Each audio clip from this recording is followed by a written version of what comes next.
Being a hairstylist as well as a trichologist is like the best of both worlds. It's kind of in a sense like the doctor and nurse relationship. You have the nurse at the bedside getting a first-hand report on what's going on with that patient. As a hairstylist standing behind the chair, I get a first-hand report on what's going on with the hair and scalp. With trichology, it's like the doctor in a sense. We have to assess what the root cause of that issue may be and come up with a treatment plan to help you manage and treat that issue. So for me, being a hairstylist as well as a trichologist, it's the best of both worlds.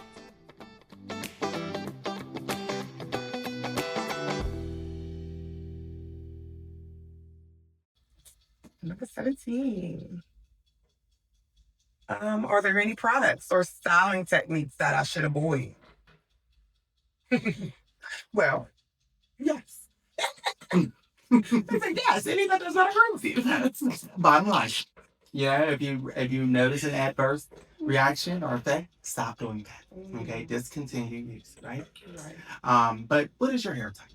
You know, determine how to approach it, right? What are your goals for your hair?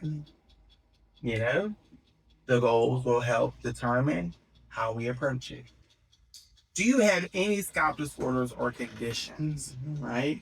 Because certain scalp disorders and conditions, you know, are aggravated by certain products, you know, in certain things and routines that you should avoid, right? And then there are certain things that, hey, this is a very good, healthy practice. This is good for you and your scalp and your hair type. So these are the things that heals your realm and where you stay and belong, okay? Because all hair types and all people should avoid all oils and grease on the scalp at all times. Period. The staple across the board. Your body produces its own oil. Yes. Your scalp produces its own oil. You never need oil on the scalp unless it's being used as a pre-treatment before the cleansing process. So, because you need to remove it, because if left to sit there, it's going to develop an environment that is not conducive to health and wellness, okay, of your scalp. Okay. Fine, fragile hair should avoid tension and tightness because it's going to be fragile. It's going to break. It's going to be pulled out. So you want to avoid doing things that's going to put too much stress on the hair, right? It's okay to having techniques, you know, to prevent unhealthy hair and scalp, right? And I believe too, I'm going to also add like dark hair that is naturally dark really should avoid lightening the hair above level 5. And especially those medium to fine textures for the simple fact is you're stressing the hair out to a degree to where it's inevitable it's going to break, you know? So you may not be that blonde candidate unless you're going to keep short hair. You may not be able to grow long hair and be blonde in certain hair types because that lifestyle and color is not conducive to who you are as an individual and your hair type. So that was something I wanted to add. No, that was a really, really good point. What did I want? I'm like, oh, I had a little block really for the moment. It's okay. No, yeah, you did speak on the tension.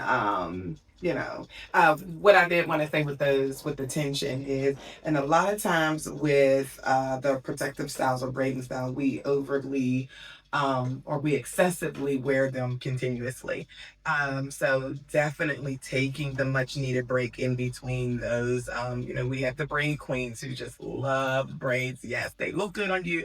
You think your hair is thick enough. However, the excessive wearing them month after month after month after month with no type of break, you will notice that lovely thick density hair starting to thin.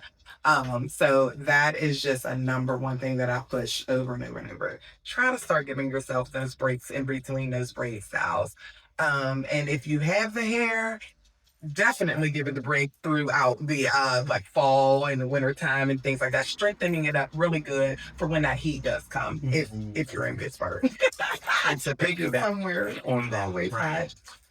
the frequency, right, and the back to back, but it's also the length of time that you're wearing them. That's it. You know, you can't wear them past 4 to 6 weeks. You know, and some people more 4 than 6. You know, it's time to take that out, and then a takedown process needs to be followed strategically and carefully. Yeah. You know, because that's usually where the breakage occurs.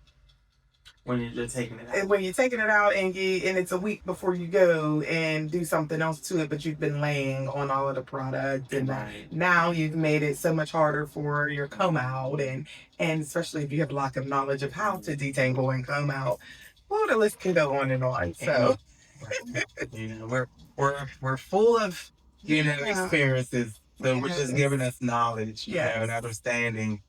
So that's how we can be patient, calm. Right, and kind, because we know you really don't know the truth. You know, skip a detangle fee. Let's not forget the detangle Nobody fee. likes to see the detangle fee slapped on them, because we can spend an extra hour detangling hair because your takedown process, and time is money in business. Yes.